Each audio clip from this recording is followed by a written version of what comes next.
ನಮಸ್ತೆ ಸ್ನೇಹಿತರೆ, HY ಕುಟುಂಬಕ್ಕೆ ನಿಮಗೆ ಸ್ವಾಗತ. ನೀವಿನ್ನೂ ಸಬ್ಸ್ಕ್ರೈಬ್ ಆಗಿಲ್ಲ?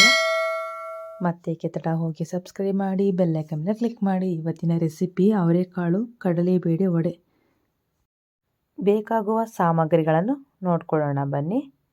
ಮೊದಲಿಗೆ ನಾವು ಈ ಪ್ರಮಾಣದಲ್ಲಿ ಹಿಚುಕಿದ ಅವರೆಕಾಳನ್ನ ತೊಗೊಂಡಿದ್ದೀವಿ. ನಂತರ ಸಬ್ಬಸಿಗೆ ಸೊಪ್ಪು, 2 ಈರುಳ್ಳಿನ ಚಿಕ್ಕ ಚಿಕ್ಕದಾಗಿ ಹೆಚ್ಕೊಂಡಿದ್ದೀವಿ, ಅರ್ಧ ತುರಿದ ಕ್ಯಾರೆಟು ಮತ್ತು 15 ಕರಿಬೇವು ಸೊಪ್ಪನ್ನ ಚಿಕ್ಕದಾಗಿ ಎಲೆನ ಕಟ್ ಮಾಡಿಟ್ಕೊಂಡಿವಿ. ನಂತರ 4 ಟೇಬಲ್ ಸ್ಪೂನಷ್ಟು ಕಡಲೆಬೇಳೆನ ನೆನೆಸ್ಕೊಂಡಿರೋದು ಬಿಸಿನೀರಲ್ಲಿ. ನಂತರ 4 ಹಸಿಮೆಣಸಿನಕಾಯಿ, ಅಕ್ಕಿ ಹಿಟ್ಟು, ನಂತರ 1 ಬೆಳ್ಳುಳ್ಳಿ ಬೇಳೆನ ಮಾಡ್ಕೊಂಡಿರೋದು. ಆನಂತರ ರುಚಿಗೆ ತಕ್ಕಷ್ಟು ಉಪ್ಪನ್ನ ಸೇರಿಸ್ಕೊಳ್ತೀವಿ. ಈಗ ಬೇಕಾಗುವ ಸಾಮಗ್ರಿಗಳನ್ನು ನೋಡ್ಕೊಂಡಾಯಿತು. ಮಿಕ್ಸಿ ಜಾರ್ಗೆ ಹಾಕ್ಕೊಳ್ಳೋಣ ಬನ್ನಿ. ಮೊದಲಿಗೆ ಒಂದು ಮಿಕ್ಸಿ ಜಾರಿಗೆ ಕಡಲೆಬೇಳೆ, 2 ಹಸಿಮೆಣಸಿನಕಾಯಿ ಹಾಕ್ಕೊಳ್ತಿದ್ದೀವಿ. ಆನಂತರ ನಾವು ಇದಕ್ಕೆ ಬೆಳ್ಳುಳ್ಳಿಯನ್ನು ಕೂಡ ಬೇಳೆ ಮಾಡಿರೋದಂಥದ್ದು ಸೇರಿಸ್ಕೊಳ್ತಾಯಿದ್ದೀವಿ. ಮತ್ತು ರುಚಿಗೆ ತಕ್ಕಷ್ಟು ಉಪ್ಪು. ನಿಮಗೆ ಖಾರ ಜಾಸ್ತಿ ಬೇಕು ಅಂದರೆ ನೀವು ಎಕ್ಸ್ಟ್ರಾ ಮೆಣಸಿಗೆ ಹಾಕೋಬೋದು. ಖಾರ ಕಡಿಮೆ ಬೇಕು ಅಂದರೆ ನೋಡ್ಕೊಂಡು ಹಾಕ್ಕೊಳ್ಳಿ. ರುಬ್ಕೊಳ್ಳೋಣ ಬನ್ನಿ.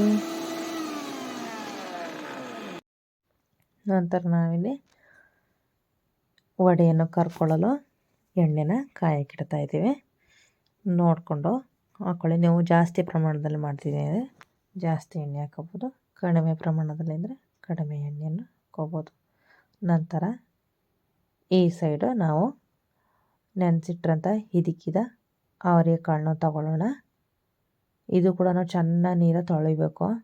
2ರಿಂದ 3 ಬಾರಿ ಚೆನ್ನಾಗಿ ತೊಳಿಬೇಕು, ಆವಾಗ ಚೆನ್ನಾಗಿ ಬರುತ್ತೆ. ನಂತರ ನಾವು ರುಬ್ಬಿದಂತಹ ಮಿಶ್ರಣವನ್ನು ಕೂಡ ಸೇರಿಸ್ಕೊಳ್ಳೋಣ.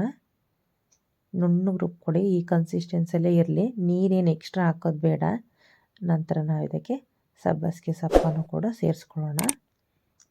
ಚಿಕ್ಕದಾಗಿ ಹೆಚ್ಕೊಳ್ಳಿ, ಚೆನ್ನಾಗಿರುತ್ತೆ. ಕ್ಯಾರೆಟ್ನ ಕೂಡ ಸೇರಿಸ್ಕೊಳ್ತಿದ್ದೆ. ನಂತರ ಹೆಚ್ಚಿರುವಂತಹ ಈರುಳ್ಳಿಯನ್ನು ಕೂಡ ಸೇರಿಸ್ಕೊಳ್ತಾಯಿದ್ದೀವಿ. ನಂತರ ಕರಿಬೇವು ಸೊಪ್ಪನ್ನು ಕೂಡ ನಾವು ಇದಕ್ಕೆ ಸೇರಿಸ್ಕೊಳ್ತಾ ಇದ್ದೀವಿ. ಆನಂತರ ನಾವಿಲ್ಲಿ ಅಕ್ಕಿ ಹಿಟ್ಟನ್ನು ಕೂಡ ಸೇರಿಸ್ಕೊಳ್ತಿದ್ದೀವಿ. ಅಕ್ಕಿ ಹಿಟ್ಟು ಕ್ರಿಸ್ಪಿನೆಸ್ಗೋಸ್ಕರ ನಾವು ಸೇರಿಸ್ಕೊಳ್ತಿರೋದು ಅದು. ನಂತರ ನಾವಿಲ್ಲಿ 2 ಟೇಬಲ್ ಸ್ಪೂನಷ್ಟು ಕಡಲೆ ಹಿಟ್ಟನ್ನು ಕೂಡ ಸೇರಿಸ್ಕೊಳ್ತಾ ಇದ್ದೀವಿ, ವಡೆ ಚೆನ್ನಾಗಿ ಬರುತ್ತೆ ಅಂಥೇಳಿ. ನಂತರ ನಾವು ಇದಕ್ಕೆ ಕ್ರಷ್ ಮಾಡಿರೋಂಥ ಅಜ್ವಾನವನ್ನು ಕೂಡ ಹಾಕ್ಕೊಳ್ತಾ ಇದ್ದೀವಿ. ಅಜ್ವಾನ ಜೀರ್ಣಕ್ರಿಯೆಗೆ ಒಳ್ಳೆಯದು, ಅದಕ್ಕೋಸ್ಕರ ಹಾಕ್ಕೊಳ್ತಾ ಇದ್ದೀವಿ. ಆನಂತರ ಚೆನ್ನಾಗಿ ಮಿಕ್ಸ್ ಮಾಡ್ಕೊಳ್ಳೋಣ. ನೀರು ಹಾಕಬೇಡಿ, ಚೆನ್ನಾಗಿ ಈ ಥರನೇ ಮಿಕ್ಸ್ ಮಾಡ್ಕೊಳ್ಳಿ. ಚೆನ್ನಾಗಿ ಕೈ ಆಡ್ಕೊಳ್ಳಿ, ಮೇಲೆ ಕೆಳಗೆ ಈ ಥರ ಕನ್ಸಿಸ್ಟೆನ್ಸಿಯಲ್ಲಿ. ನೀರು ಹಾಕಬೇಡಿ. ನೀರು ಹಾಕಿದ್ವಿ ಅಂದರೆ ತಟ್ಟಕ್ಕೆ ಸರಿ ಆಗೋಲ್ಲ, ಅದಕ್ಕೋಸ್ಕರ ನಾವು ನೀರು ಹಾಕಬಾರ್ದು.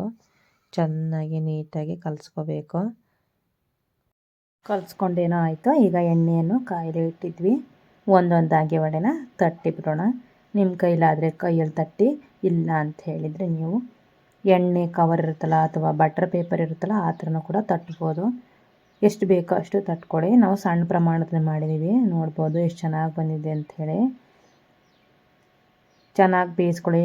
ಕೆಳಮುಖ ಮೇಲ್ಮುಖವನ್ನು ಚೆನ್ನಾಗಿ ಬೇಯಿಸ್ಕೊಳ್ಳಿ. ಆದಷ್ಟು ಮೀಡಿಯಮ್ ಫ್ಲೇಮಲ್ಲಿ ಇರಲಿ, ಚೆನ್ನಾಗಿ ಬೇಯುತ್ತೆ ಅದಕ್ಕೋಸ್ಕರ. ಇನ್ನು ನೀವು ಇದೇ ಮೊದಲ ಬಾರಿಗೆ ನಮ್ಮ ವಿಡಿಯೋಗಳನ್ನು ನೋಡ್ತಿರ್ತಾರೆ, ದಯಮಾಡಿ ನಮಗೆ ಸಪೋರ್ಟ್ ಮಾಡಿ. ಆದಷ್ಟು ನಮ್ಮ ವಿಡಿಯೋಗಳನ್ನು ನೋಡಿ. ಸಿಂಪಲ್ ರೆಸಿಪಿಗಳನ್ನು ಕೂಡ ಹಾಕಿದ್ದೇವೆ. ನಿಮಗೇನಾದರೂ ಹೊಸ ರೀತಿಯಲ್ಲಿ ಬೇರೆ ರೆಸಿಪಿ ಬೇಕು ಅಂತ ಹೇಳಿದರೆ ವೆಜ್ಜಲ್ಲಿ ಕಮೆಂಟ್ ಮೂಲಕ ತಿಳಿಸಿ. ಮುಂಬರುವ ದಿನಗಳಲ್ಲಿ ನಾವು ಅದನ್ನು ಕೂಡ ಮಾಡಿ ತೋರಿಸುತ್ತೇವೆ. ಅವರೆಕಾಳು ವಡೆ ತಯಾರಾಗಿದೆ ಸ್ನೇಹಿತರೆ. ನಾವಿನ್ನು ಕಡಲೆಬೇಳೆ ವಡೆ ಹೇಗೆ ಮಾಡೋದು ಅಂತ ನೋಡೋಣ ಬನ್ನಿ. ಮೊದಲು ನಾವು ಮಿಕ್ಸಿ ಜಾರಿಗೆ ನೆನೆಸಿಟ್ಟಂಥ ಕಡಲೆಬೇಳೆ ಮತ್ತು 2 ಮೆಣಸಿನ್ಕಾಯಿ ಹಾಕ್ಕೊಂಡ್ವಿ, ಚೆನ್ನಾಗಿ ರುಬ್ಬಿಕೊಂಡ್ವಿ. ರುಬ್ಬಿದ ಮಿಶ್ರಣವನ್ನು ಒಂದು ಕಂಟೈನರ್ಗೆ ಹಾಕ್ಕೊಳ್ಳೋಣ. ಇದು ಕಡಲೆಬೇಳೆ ನೆನೆಸಿಟ್ಟಿದ್ದು ಮತ್ತು ಹಸಿಮೆಣಸಿನ್ಕಾಯಿನ ರುಬ್ಬಿದಂತಹ ಮಿಶ್ರಣ. ಆನಂತರ ನಾವು ಇದಕ್ಕೆ ಸಬ್ಬಸಿಗೆ ಸೊಪ್ಪನ್ನು ಸೇರಿಸ್ಕೊಳ್ತಾ ಇದ್ದೀವಿ. ನಂತರ ಕ್ಯಾರೆಟ್ ತುರಿಯನ್ನು ಕೂಡ ನಾವು ಇದಕ್ಕೆ ಸೇರಿಸ್ಕೊಳ್ತಾ ಇದ್ದೀವಿ. ಆನಂತರ ಸಣ್ಣದಾಗಿ ಹೆಚ್ಚಿದ ಈರುಳ್ಳಿಯನ್ನು ಕೂಡ ನಾವು ಇದಕ್ಕೆ ಸೇರಿಸ್ಕೊಳ್ತಾ ಇದ್ದೀವಿ. ನಂತರ ಚಿಕ್ಕ ಚಿಕ್ಕದಾಗಿ ಹೆಚ್ಚಿದಂಥ ಕರಿಬೇವು ಸೊಪ್ಪನ್ನು ಕೂಡ ನಾವು ಇದಕ್ಕೆ ಸೇರಿಸ್ಕೊಳ್ತೀವಿ. ನಂತರ 1 ಸ್ಪೂನಷ್ಟು ಕ್ರಿಸ್ಪಿನೆಸ್ಸಿಗೋಸ್ಕರ ಅಕ್ಕಿ ಹಿಟ್ಟನ್ನು ಕೂಡ ನಾವು ಇದಕ್ಕೆ ಸೇರಿಸ್ಕೊಳ್ತಾ ಇದ್ದೀವಿ. ಆ ನಂತರ ನಾವು ಇದಕ್ಕೆ 1 ಸ್ಪೂನಷ್ಟು ನಾವು ಜೀರಿಗೆಯನ್ನು ಕೂಡ ಇದಕ್ಕೆ ಸೇರಿಸ್ಕೊಳ್ತಾ ಇದ್ದೀವಿ, ನೋಡ್ಬೋದು. ನಂತರ ಇದಕ್ಕೆ ನಾವು ಸ್ವಲ್ಪ 1/4 ಟೇಬಲ್ ಸ್ಪೂನಷ್ಟು ಅಜ್ವಾನವನ್ನು ಕೂಡ ಸೇರಿಸ್ಕೊಂಡ್ವಿ. ಚೆನ್ನಾಗಿ ಇದನ್ನು ಮಿಕ್ಸ್ ಮಾಡ್ಕೊಳ್ಳಿ. ನೀರೇನು ಹಾಕಕ್ಕೆ ಹೋಗ್ಬೇಡಿ ಜಾಸ್ತಿ. ನಾವೇನು ರುಬ್ಬಿದ್ದೀವಲ್ಲ ಅದನ್ನು ಕೂಡ ಒಂದು ಕನ್ಸಿಸ್ಟೆನ್ಸಿಯಲ್ಲಿ ರುಬ್ಕೊಳ್ಳಿ. ಸ್ವಲ್ಪ ನೀರು ಹಾಕಿ, ತುಂಬ ನೀರು ಹಾಕ್ಬಾರ್ದು. ರುಬ್ಬುವಾಗಲೇ ಸ್ವಲ್ಪ ನೀರು ಹಾಕಿದರೆ ಸಾಕು. ಮತ್ತೆ ಮೇಲೆ ನೀರು ಹಾಕೋ ಅವಶ್ಯಕತೆ ಇರಲ್ಲ, ನೋಡಿಕೊಂಡು ಮಾಡ್ಕೋಬೇಕು. ತುಂಬ ನೀರು ಸ್ವಲ್ಪ ತೆಳು ಆಯಿತು ಅಂತಂದರೆ ನಾವು ವಡೆ ಬಿಡ್ತೀವಲ್ಲ ಆ ಥರ ತೆಳು ಆಯ್ತು ಅಂದರೆ ಇದು ತಟ್ಟೋಕ್ಕೂ ಚೆನ್ನಾಗಿರಲ್ಲ. ಅದಕ್ಕೆ ಸ್ವಲ್ಪ ಗಟ್ಟಿನೇ ಇರಲಿ ಅಂತ, ಅದಕ್ಕೋಸ್ಕರ ಕನ್ಸಿಸ್ಟೆನ್ಸಲ್ಲಿ ನೀವು ಚೆನ್ನಾಗಿ ಮಿಕ್ಸ್ ಮಾಡಿಕೊಂಡು, ಈಗ ನಾವಿಲ್ಲಿ ಎಣ್ಣೆ ಕವರ್ ಇದೆಯಲ್ಲ ಅದಕ್ಕೆ ಸ್ವಲ್ಪ ಎಣ್ಣೆ ಹಚ್ಕೊಂಡು ತಟ್ಕೊಳ್ತಾ ಇದ್ದೀವಿ. ನೀವು ಯಾವ ಥರ ಬೇಕದು, ಎಣ್ಣೆ ಕವರ್ ಇಲ್ಲ ಅಂದರೆ ಬ್ಯಾಗಡಿ ಕವರ್ ಆದರೂ ಯೂಸ್ ಮಾಡ್ಬೋದು, ಇಲ್ಲ ಬಟರ್ ಪೇಪರ್ನ ಆದರೂ ಯೂಸ್ ಮಾಡ್ಬೋದು. ಈ ಥರ ಒಂದೊಂದೇ ತಟ್ಟಿ ನೀವು ಬಿಡಬೇಕು. ನೋಡ್ತಾ ಇದ್ದಿಲ್ಲ, ಮತ್ತೊಂದು ನಾವು ತಟ್ತಾ ಇದ್ದೀವಿ. ನಿಮಗೆ ಯಾವ ದೊಡ್ಡಕ್ಕೆ ಬೇಕಂದ್ರೆ ಸ್ವಲ್ಪ ದೊಡ್ಡಕ್ಕೆ ತಟ್ಕೊಳ್ಳಿ, ಚಿಕ್ಕಕ್ಕೆ ಬೇಕಂದ್ರೆ ಸ್ವಲ್ಪ ಚಿಕ್ಕಕ್ಕೆ ತಟ್ಕೊಳ್ಳಿ. ಈ ಥರ ತಟ್ಕೊಳ್ಳಿ. ಕಡಲೆಬೇಳೆ ಹಿಟ್ಟಿನ ವಡೆಯನ್ನು ಕೂಡ ನಾವು ನೋಡ್ಬೋದು. ಇನ್ನೇನು ಫ್ರೈ ಆಗ್ತಾ ಇದೆ, ಫ್ರೈ ಆಗೋಯಿತು. ಇದನ್ನು ಕೂಡ 2 ಮುಖವನ್ನು ಚೆನ್ನಾಗಿ ಫ್ರೈ ಮಾಡ್ಕೊಳ್ಳಿ, ಮೇಲೆ ಕೆಳಗೆ ಮಾಡಿ ಮೀಡಿಯಮ್ ಫ್ಲೇಮಲ್ಲಿ ಇಟ್ಕೊಂಡು. ಇದು ಕೂಡ ತಯಾರಾಗಿ ಹೋಯಿತು, ನೋಡ್ಬೋದು. ಹಿದಕಿದ ಅವರೆಕಾಳು ಮತ್ತು ಕಡಲೆಬೇಳೆಯ ಹಿಟ್ಟಿನ ವಡೆ ತಯಾರಾಗೋಯಿತು. ತುಂಬ ಅಂದರೆ ತುಂಬ ಚೆನ್ನಾಗಿ ಬಂದಿದೆ ರೆಸಿಪಿ. ನೀವು ಕೂಡ ಮನೆಯಲ್ಲಿ ಟ್ರೈ ಮಾಡಿ. ಒಮ್ಮೆಲೆ ಜಾಸ್ತಿ ಪ್ರಮಾಣದಲ್ಲಿ ಹಿಟ್ಟು ಕಳಿಸ್ಕೋಬೇಡಿ. ಫಸ್ಟ್ ಟ್ರೈ ಮಾಡಿ ನೋಡಿ, ಕನ್ಸಿಸ್ಟೆನ್ಸಿ ಎಲ್ಲ ಕರೆಕ್ಟ್ ಬಂದಿದೆ ಇಲ್ಲ ಅಂತ ಚೆಕ್ ಮಾಡಿ. ಚೆನ್ನಾಗಿ ಬಂದರೆ ಮಾತ್ರ ಜಾಸ್ತಿ ಪ್ರಮಾಣದಲ್ಲಿ ಕಲಿಸ್ಕೊಳ್ಳಿ. ಮೊದಲು ಏನೇನೇ ಟ್ರೈ ಮಾಡುವಾಗಲೂ ಸ್ವಲ್ಪ ಮಾಡ್ಕೊಳ್ಳಿ.